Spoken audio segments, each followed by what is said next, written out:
La question de l'essence de la prophétie est la première que saint Thomas aborde dans la Secunda Secundae, dans ce petit traité de la prophétie qui va de la question 171 à 174.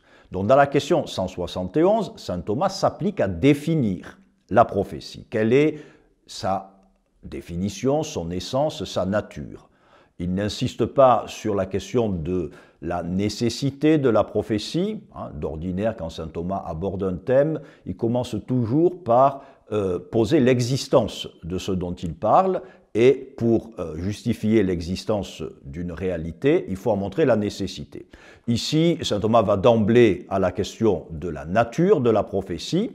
La prophétie est une forme de connaissance, mais elle implique aussi, de façon dérivée, de façon secondaire, l'annonce du message. Donc saint Thomas considère la prophétie comme une réalité complexe. Le cœur de la prophétie, c'est une forme de connaissance, mais la prophétie implique aussi la communication et les grâces nécessaires pour la communication du message reçu. Du point de vue du statut ontologique de la prophétie, qu'est-ce que c'est concrètement la prophétie dans un sujet? Saint Thomas explique, et il insiste, que la prophétie n'est pas un habitus. Alors qu'est-ce que c'est qu'un habitus?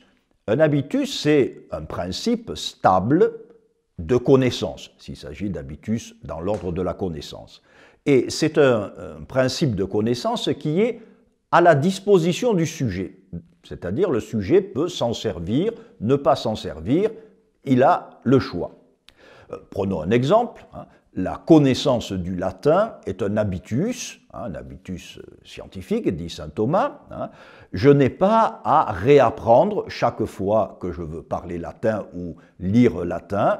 Je n'ai pas à réapprendre toute la langue latine. Je possède en moi-même les principes qui me permettent de connaître les structures de la langue latine et le vocabulaire, etc. De sorte que je m'en sers quand je veux. Je peux m'en servir parce que j'ai l'intention de lire un texte latin, etc. La prophétie, elle, n'est pas un habitus, c'est-à-dire ce n'est pas un type de connaissance dont le prophète serait le maître, le patron. La prophétie est simplement une communication ponctuelle. Saint Thomas insiste beaucoup sur ce point, de sorte que le prophète n'est pas toujours en acte. Un prophète peut prophétiser à un moment donné et dire de grosses bêtises ensuite. Mais au moment où il est pris par la grâce de la prophétie, il parle au nom de Dieu.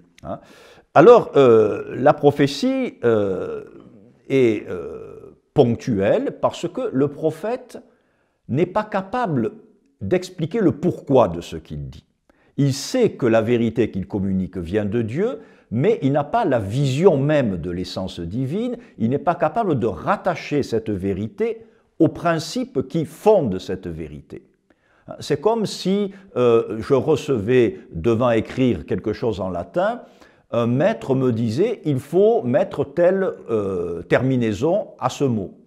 Je le fais bien, mais je serais incapable d'expliquer pourquoi, puisque je ne possède pas en moi-même la connaissance de la grammaire latine. Donc, saint Thomas insiste beaucoup sur le fait que le prophète ne dispose pas de l'activité prophétique, elle dépend de la libre initiative de Dieu, mais il insiste sur le fait que le prophète, quand il reçoit la vision prophétique, la connaissance prophétique, est capable de discerner qu'elle vient bien de Dieu. Ça, c'est un aspect important de la révélation prophétique. On reçoit non seulement un message, mais on reçoit en même temps la certitude que ce message ne vient pas de nous, mais qu'il est bel et bien un don que Dieu nous fait.